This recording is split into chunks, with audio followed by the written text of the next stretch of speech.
காஷ்மீர் என்றவுடனேயே நமக்கு நினைவுக்கு வருவது பனிபடர்ந்த மலைகளும் ஸ்ரீநகரின் மையப்பகுதியில் அமைந்துள்ள தால் ஏரியும் தான்.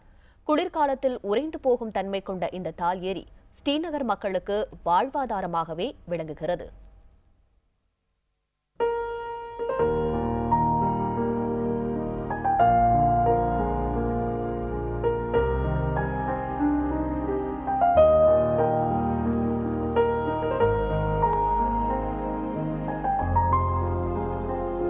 திரும்பும் திசையெல்லாம் இயற்கையின் வஞ்சனையில்லா ரம்யமான அழகோடு கம்பீரமாய் நிற்கும் ஜம்மு காஷ்மீர் மாநிலத்தின் இரண்டாவது மிகப்பெரிய ஏரி என்ற பெருமையோடு காஷ்மீரின் மகுடத்தில் வைரக் கல்லாக ஜொலிக்கிறது தல் ஏரி. பெர்பாஞ்சல் மலைகளின் அரவணைப்பில் தவழும் தல் ஏரியில் மிதக்கும் அரண்மனைகள் போல் இருக்கும் படகு இல்லங்கள் மேலும் அழகு சேர்க்கின்றன. The experience has been great, very good. The food, the weather, everything is really amazing. Even the people, yeah. They're very friendly, very friendly. The shopping is really good. The shawls, the stalls, we've done a lot of shopping here. And we just went for a shikara ride and there were so many people selling so many things and that was also really great.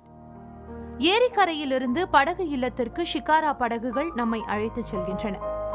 600 ரூபாய் முதல் பல ஆயிரங்கள் ரூபாய் வரை நமது பட்ஜெட்டிற்கு ஏற்றாற்போல் வாடகைக்கு இருக்கும் படகு இல்லங்கள் ஒரு பாரம்பரிய காஷ்மீரி இல்லத்தின் நேர்த்தியோடு வடிவமைக்கப்பட்டு பால்கனி, வரவேற்பறை, சமையலறை என ஒரு அழகான வீடாகவே காட்சியளிக்கின்றன. We started actually when the British was here. So we started here because British people don't have allowed to make any houses here.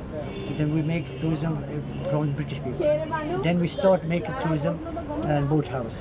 So that make it special for the tourists. படகு சவாரி, மீன் பிடித்தல், மிதக்கும் தோட்டம், காய்கறிகள், பழங்கள், பூக்கள், ஆடை ஆபரணங்கள் என அனைத்தையும் படகில் வந்து விற்கும் வியாபாரிகள், மிதக்கும் மருத்துவ உதவி மையம் என தல் ஏரியை மையப்படுத்தி இருக்கும் உலகத்தையே நம்பி ஷிகாரா சமூகத்தினர் வாழ்ந்து வருகின்றனர். சுற்றுலா சீசன்களில் சரி, ஆனால் குளிர்காலங்களில் -11 டிகிரி செல்சியஸில் தங்களது நிலை கொஞ்சம் சிரமம்தான் என்கின்றனர் ஷிகாரா சமூகத்தினர். ஏன் என்றால் 18 சதுர கிலோமீட்டர் பரப்பளவு கொண்ட இந்த ஏரி பெரும்பாலும் உறைந்து போய் வெள்ளை தரையாக காட்சியளிக்கும் என்றும், உள்ளூர் சிறுவர்கள் உறைந்த ஏரியின் மேல் கிரிக்கெட் ஆடும் காட்சிகளை பார்க்க முடியும் என்றும் சிரித்துக் கொண்டே சொல்கின்றனர். டால் லேக்ல இருக்கிற இந்த போட் ஹவுஸ் டூரிஸ்ட் அட்ராக்ஷனா மட்டும் இல்லாம இங்க இருக்கிற ஒரு சமூகத்துக்கு வாழ்வாதாரமாகவும் அமைஞ்சிருக்குது. புதிய தலைமுறை செய்திகளுக்காக புதிய தலைமுறை குழுவுடன் பிரியா பவானி சங்கர்.